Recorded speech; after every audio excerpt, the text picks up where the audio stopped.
I just rode him through the corner, took an extra swing, let him do his deal, and if the steer was ready to be healed, I threw. If he wasn't, I just let him stand there and kind of show him what he had because, I just didn't want to dump it down there and try to make him look flashy whenever he's a legit heel horse. I wanted him to do the best he could. So the plan is pretty cool. The plan worked out. So.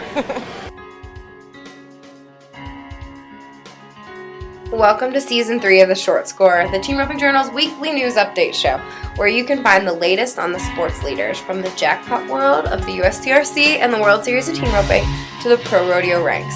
I'm Chelsea Schaefer. And I'm Caitlin Gustov. And we'll be your hosts.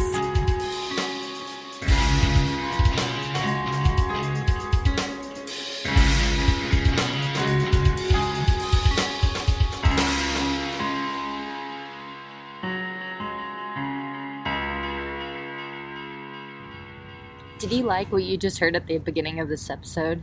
Well, lucky for you, you'll get to listen to the rest of that with Wesley Thorp on Thursday's episode of The Score. But for now, welcome to today's episode of The Short Score. Today, we have the PRCA's reigning world champion healer and the American Rope Horse Futurity Association's World Championships champion healer, Wesley Thorp. Wesley was riding Juice Up Cat, a 2014 gelding, to win the American Rope Horse Futurity Association's Healing World title.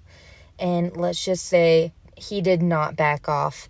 He roped very aggressive, and in this episode of The Short Score, Wesley's going to take the time to share with you guys why he thought that he needed to be aggressive, how he prepared for the Rope Horse Futurity, and so much more.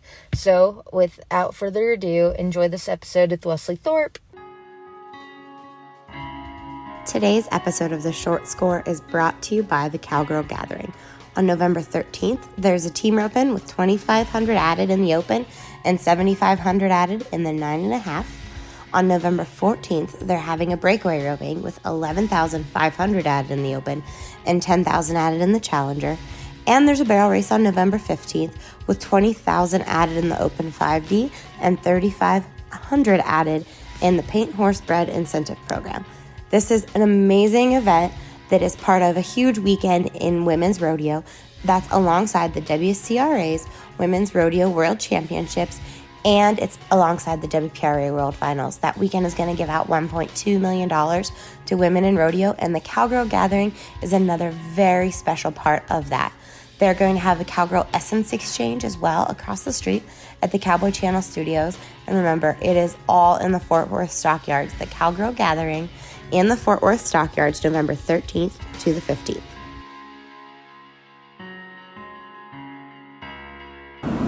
Hey guys, this is Wesley Thorp. Just wanted to share with you all what I've been working on to get prepared for the Rope Horse Futurity over the past couple of months. Going back to watching it the last couple of years, trying to study what it was all about and what the judges looked for. I've watched the runs throughout the day, and they say that they want a more jackpot style horse, something that's ready. Also favor the looks and how they show and set themselves up, but they also are looking for something ready to go jackpot on. So my plan for this year was I bought a horse around the first of the year, partnered on it with a good friend of mine, and bought it with intentions of jackpotting on it, which I used quite a bit throughout the year at the open ropings and rode it at a few rodeos in the spring.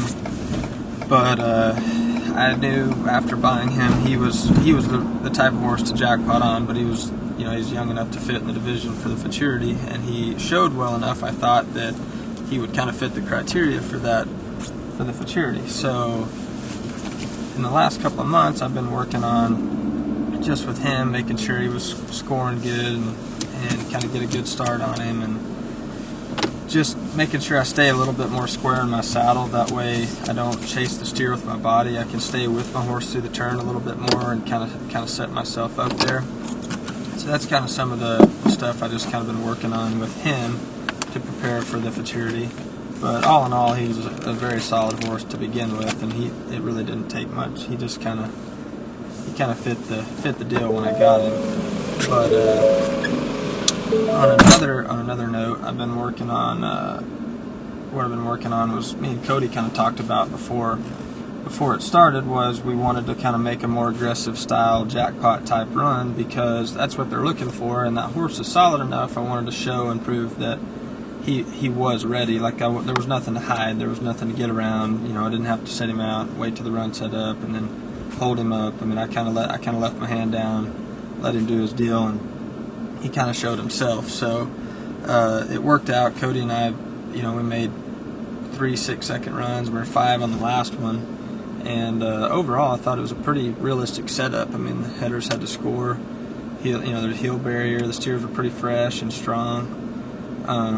We drew pretty good steers overall, but I thought it was a pretty realistic setup. So, our goal is just kind of go at it a little bit. The time does help; it plays a factor. So, no doubt, it helped us that we were able to kind of make some more aggressive runs and kind of maintain the pace of everything, and the plan all kind of worked out. But overall, we just kind of worked on, making sure. Kind of rode my horse a little bit more, not really focusing on chasing that steer with my rope as much, and kind of let my horse do his deal. But anyway, hope that helps, and hope you guys take care. Thank you guys for listening, and don't forget to tune in on Thursday. The score is going to be with the American Rope Horse Futurity World Champs, Dakota Kirchenschlager and Wesley Thorp. And tag along, because we're going to hear a little bit from Cesar De La Cruz and Cody Snow, who were Dakota and Wesley's helpers for the Rope Horse Futurity. And remember, this episode is brought to you by the American Paint Horse Association's Cowgirl Gathering. This event is going to pay out big money, $250,000 in Fort Worth Stockyards, November 13th to the 15th, for breakaway ropers, team ropers, and barrel racers.